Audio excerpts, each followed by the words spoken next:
নমস্কার, কেমন আছেন সবাই? সঞ্চিতার রান্নাঘরে আরেকটি দারুণ সুন্দর রেসিপিতে সকলকে স্বাগত জানাই। আজকে দেখাবো ছিম মূলো দিয়ে ভোলা মাছের ঝোল। প্রথমে আমি এখানে কিছু ভোলা মাছ নিয়ে নিয়েছি, লবণ আর একটু হলুদ এই দিয়ে মেখে রেখে দেবো 10 মিনিট। এবার একটা মশলা করে নেব, সেই জন্য মিক্সিং জারটা নিয়ে নিলাম। এবার দিয়ে দেবো এই 1.5 ইঞ্চি মতন আদা, কাঁচা লঙ্কা আর দেবো চায়ের চামচে 1 চামচ মতো জিরে। এটা যেহেতু খুব ছোট তাই দুবার দিলাম। এই মশলাটা আমি খুব ভালো করে পেস্ট করে নেব। এবার রান্নাটা শুরু করব, তাই গ্যাস জ্বালিয়ে বসিয়ে দিচ্ছি একটা কড়াই। কড়াই খুব ভালো মতন গরম হয়ে গেছে। এবার দিয়ে দেবো পরিমাণ মতন সরষের তেল। তেল খুব ভালো মতন গরম হয়ে গেছে। এবার অল্প লবণ ছিটিয়ে মাছগুলো ভেজে নেব। এই পিঠটা ভাজা হয়ে গেছে। এবার মাছগুলো আমি একটু উল্টে দেবো। আমি এই রান্নাটা ভোলা মাছ দিয়ে করছি। সবখানে তো ভোলা মাছ পাওয়া যায় না, যেখানে পাওয়া যায় না তারা চারাপোনা দিয়েও করতে পারেন। এই পিঠের মাছগুলোও ভাজা হয়ে গেছে, দু পিঠ খুব সুন্দর ভাজা হয়ে গেছে। এবার মাছগুলো আমি তুলে নিচ্ছি। এবার এই তেলে দিয়ে দেবো কটা বড়ি, ঝোলের বড়ি এগুলো। বড়িটা ভাজা হয়ে গেছে, এবার বড়িও আমি তুলে নিচ্ছি। এবার ছিমটা আমি একটু ভেজে নেব।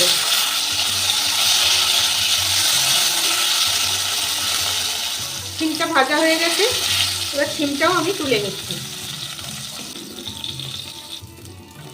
এবার এই তেলে দিয়ে দেবো একটা ফোড়ন, জিরে, আর দেবো একটা পেঁয়াজ। পেঁয়াজটা অল্প ভেজে নিয়েছি।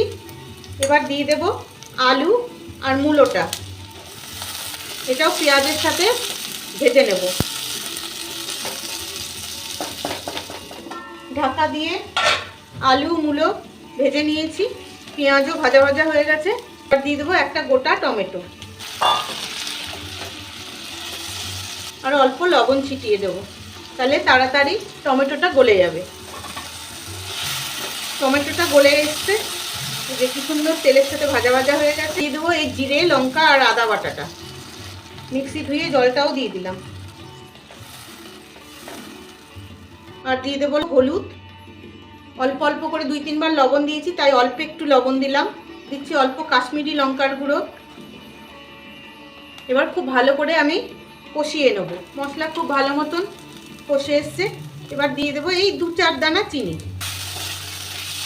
এবার দিয়ে দেবো গরম জল, আর একটু দিচ্ছি। এবার ঝোলটা একটু ফুটতে দেবো। ঝোলটা খুব ভালো মতন ফুটে গেছে। এবার একে একে দিয়ে দেবো মাছ, বড়ি, সবগুলোই। মাছ ভাজার তেলটাও চেঁচে দিয়ে দিলাম। এবার সব সেদ্ধ হওয়া পর্যন্ত রান্না করে নেব।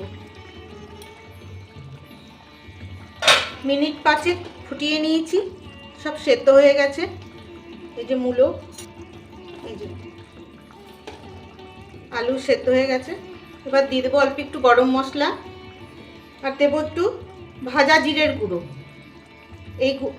এই ভাজা জিরেটার মধ্যে জিরে, শুকনো লঙ্কা আর ধনিয়া আছে, একটু ভেজে কড়াইয়ে শুকনো খোলায় ভেজে গুঁড়ো করা। এবার গ্যাস অফ করে ঢেকে রেখে দেবো 5 মিনিট। তৈরি হয়ে গেল ছিম মূলো দিয়ে ভোলা মাছের ঝোল। কেমন লাগলো রেসিপিটা জানাবেন কিন্তু।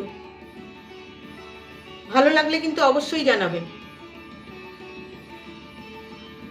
তবে আজকের মতন আসি, ভালো থাকবেন সবাই।